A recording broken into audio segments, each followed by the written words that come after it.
Umaabot na sa 100 pesos hanggang 120 pesos ang presyo ng sibuyas kada kilo sa mga pampublikong pamilihan.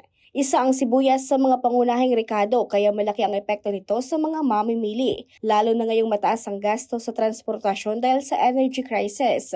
Habang kulang ang supply sa ilang lugar, kabaliktaran naman ang nangyayari sa Mimaropa.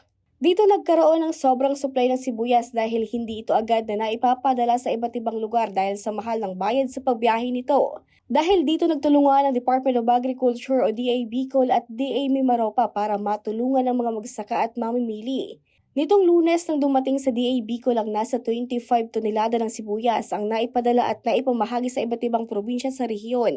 Malaki ang natitipid ng mga mamimili dahil mas mababa ito kumpara sa presyo sa pamilihan. Dako lang importansya kasi sa muya, mahalo niyan.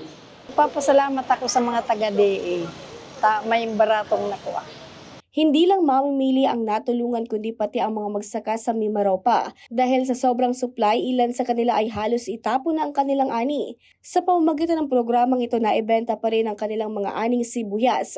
Nagpapasalamat naman ang mga magsaka sa tulong ng DA Bicol at DA Mimaropa. Ang sibuyas po sa amin halos ay 100 halos. Sobrang dami po yung production sa amin. Halos hindi po siya nasira. Kaya medyo marami pong umani ng ganong karaming sibuyas sa amin. Parang kung sa mag-oversupply sa sobrang dami ng inani. Dahil maganda, sumaba yung panahon, mga ganon. Kaya po hindi rin siya nagkasakit, hindi rin siya inulan. Kaya safe po yung mga sibuyas. Kaya nakapagdala pa kami dito. Nagpapasalamat po ako sa DA Region 5, lalo po sa DA Region 4B, lalo po sa F2C2 na tumutulong po sa amin na mga kooperatiba.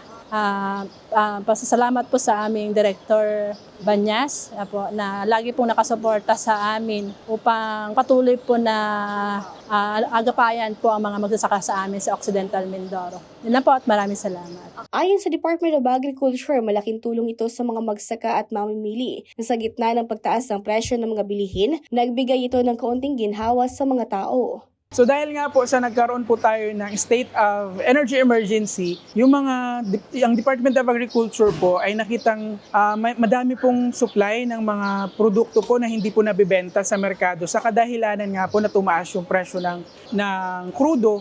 So yun po, nagbigay po tayo ng asistensya, ang ating kapartner din po natin from DA Mimaropa together with us, the DA Bicol Region. Nag-collaborate po tayo para matulungan po yung ating mga farmers na maibenta po yung kanilang produkto. Especially po itong onion since ang dami-dami po ng onion sa kanila. Samantalang tayo po medyo mahal yung onion dito sa atin. So ngayon po, market infusion po natin ito para mas makapagbenta po tayo ng mas murang produkto.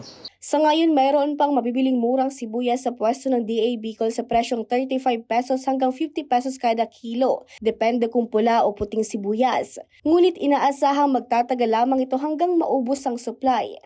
Regine Boy, CSN.